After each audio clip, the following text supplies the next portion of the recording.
Shabbat Shalom.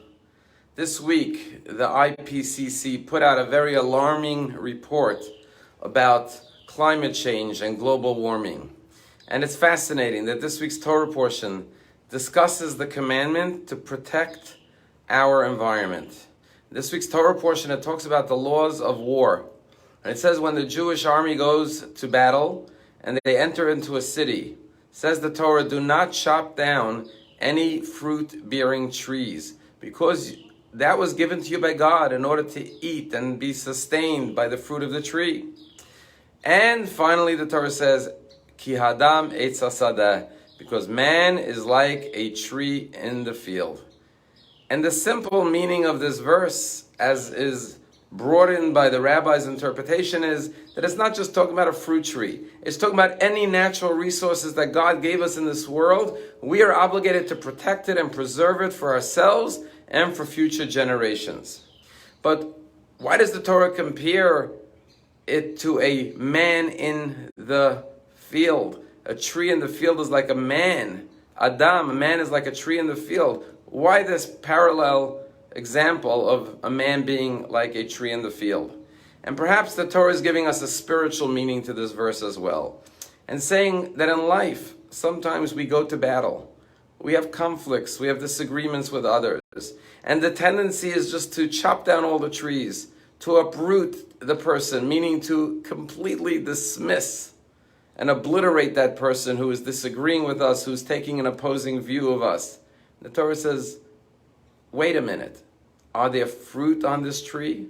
Is there something positive that this person is saying that you could learn? It's not all or nothing. You can't just indiscriminately chop down the trees. You have to see and listen carefully and say, is there something of truth, of value that this person is saying before you just completely dismiss them?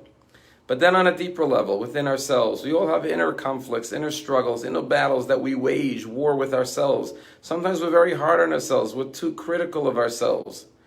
We are sometimes our own worst critics, self-talk. And the question is, do you just beat yourself up? Or do you see the good within yourself? Do you notice the fruit on the trees? Do you see with even in the negative attributes and characteristics that you possess, the good qualities that you have? And yes, we have to chop down the negative aspects of our character and eliminate them and uproot them. But at the same time, we have to preserve the fruit within ourselves, not just see our faults, but see our virtues as well. And finally, using this analogy one step further, perhaps the Torah is telling us that every experience in life is by divine providence. Sometimes we say this was a negative experience. Today was a bad day. The Torah is saying there's no such thing as a bad day. There's always fruit-bearing trees. Man is like a tree in the field. There's always some fruit that you have to preserve. Yes, maybe some negative things occurred, some unwanted events, but there surely was fruit within that you could hold on to, that you could maintain and nurture and nourish yourself from those fruits. I heard a story recently about a snowstorm that occurred in New York a number of winters ago. And the sanitation department wasn't able to come around to collect the garbage for a couple of days, and the garbage was piling up. And one night there was this rabbi in his house, and he hears the truck is coming, the sanitation truck is coming by picking up garbage. So he runs out of his house 9 o'clock at night to bring all of his garbage cans to the curbside to help the garbage collectors take away his garbage. As the garbage collectors are throwing his trash in the truck, this big guy comes up to him and says, "Sir, are you a rabbi?" He says, "Yes, I am." He says, "My name is Pip." He says, "Could I talk to you?" He says, "Sure." He says, "My mother just passed away this morning, and my siblings want to cremate her.